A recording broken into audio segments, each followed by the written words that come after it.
I'm sorry. I voted for him. I thought he was going to help folks like me. I really did. Now my SNAP's gone, my Medicaid's gone. They cut off my heat and help last week. I don't know how I'm supposed to buy groceries next month to keep the lights on. I ain't got no... I just wanted to come on here and say I'm sorry. I voted for him, and I thought he was going to make things better for folks like us. Women curse out for Trump to save Americans. If you see this, please save us. I don't even see our American flag anymore.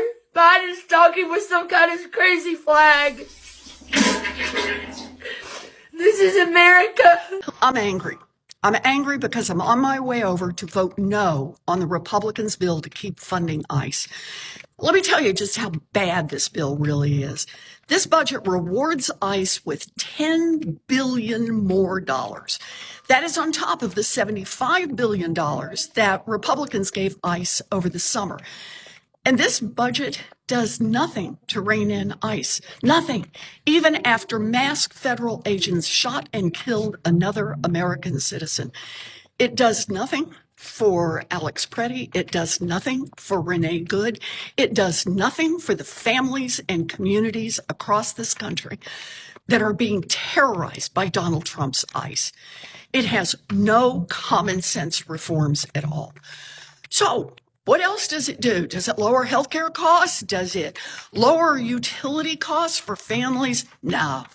Donald Trump doesn't need another blank check from Congress to keep making life more dangerous and more expensive for American families. I'm not just a no, I'm a hell no. I'm wondering, when are white people going to start listening to the black community? When are we going to admit that they were right about Trump?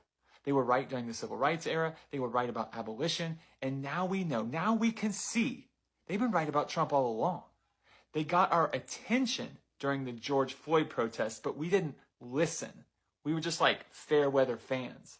But if we could ever get behind this community, if we could ever draw from their wisdom and their knowledge of what America really is at the cellular level, because they've seen this all along, and there is so much we could learn if we would just humble ourselves and move out of the spotlight just for a moment and let them speak. I regret voting for Trump.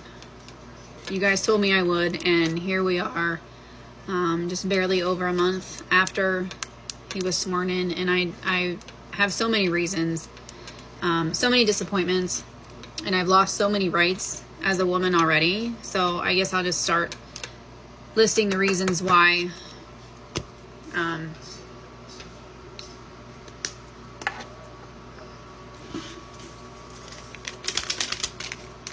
So many rights gone as a woman.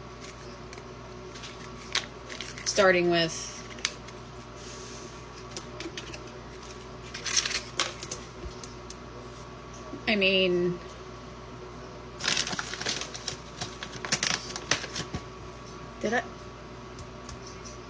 did I lose rights?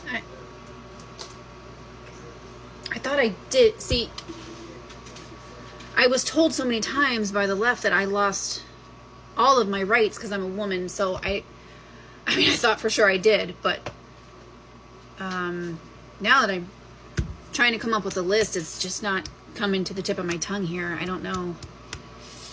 Maybe we'll try again after I do some research. We keep thinking about how predictable this whole thing is, and the part that actually gets to irritate a lot of people is because that none of what is happening right now and everything that is freaking people right now, nothing about it is new. People have heard it for quite some time now. People have heard it even before they had language to articulate and say what this is. But we also that black people have been saying the same warnings quietly. Sometimes they also were so loud about it. And what people did, they just had no response. There was no kind of urgency concerning the whole thing which these people were warning. What people did were just politely nodding, and they were busy labeling black Americans to be emotional responders when they are just affected by minor things. But now we can see that this whole thing had a lot of consequences and a lot of impact, and it's like they saw what was coming. I will admit it's worse than even I expected, but I did warn y'all. I did. You can run the tape.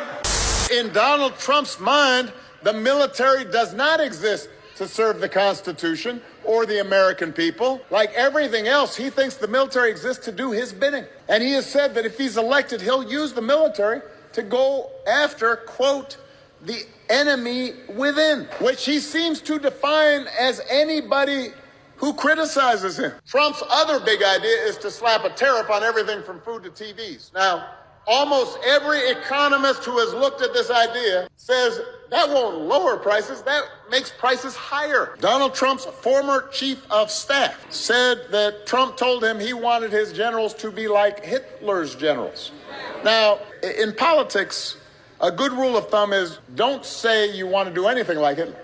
But it gives you a window into how Donald Trump thinks. Donald Trump wants us to think that this country is hopelessly divided between us and them, between the quote-unquote real Americans who support him and the outsiders who don't. Donald Trump sees power as nothing more than it means to his ends. He wants the middle class to pay the price for another huge tax cut that would mostly help him. Now, if you challenge Trump on his concepts, he will fall back on one answer. This is blanket answer for everything. Blame immigrants. He wants you to believe that if you let him round up whoever he wants, ship them all out, put together these big detention camps, your problems will be solved. Bluster and bumbling and chaos. We have seen that movie before, and we all know that the sequel is usually worse. Believe me, if Donald Trump is president again, at some point or another, that ugliness will touch all of our lives. And it will not matter what you look like, how you worship, who you love, or how you vote. If you don't make 6 or 8 or 12 figures, if you're not famous, if you criticize or disagree with him in any way, if he doesn't view you as his equal or relevant to his ambitions, I promise you, he will not think about you when he gets into the Oval Office. Let me take a minute to help folks. Then suddenly, something happens that comes now and spills the whole narrative over. It touches someone else. It hits a group that usually feels to be insulated against any kind of harm, any kind of danger. And now it becomes a chaos. And now the outrage is here. And now, how did you even get here? Now that this is the time that these people are concerned on how they got here. But we have been hearing Black Americans saying that there is police brutality, there is inequality in this system. This system is working against us. But we never saw people getting so agitated and asking, how did we get there where we can treat Black Americans that way? And while we were just sitting here, like the Black Americans told you and everything, and you ignored over and over again with that kind of a detail. Now, the kind of receipts with this kind of scars now you're facing right now, you just didn't think that it mattered yet, but now that it is upon you now it matters suddenly. And what really gets under most people's skin is that how people act like they just discovered something. Seems like police brutality was never before, it has just been discovered right now. Like system malfunctioned overnight. It has never malfunctioned before, but now they're acting like it has started malfunctioning right now. Like state violence, the kind of institution of failure. This whole thing has just spawned out of nowhere from last week, this month. It was never before. But we all know that these things have had a long memory around that country. It has been there, and it has been practiced on some people's bodies who happen to be of your race for a very long time, and people just didn't care enough to look straight at that matter. And what do you think that it's ignorance or the kind of the innocent sense that we can just let these things slide? But it is selective hearing. That's the difference. Because how is it that when it was affecting certain race, there was no such attention like we have in right now, and you can hear someone speak and still debate their words, and as if they don't carry any kind of weight.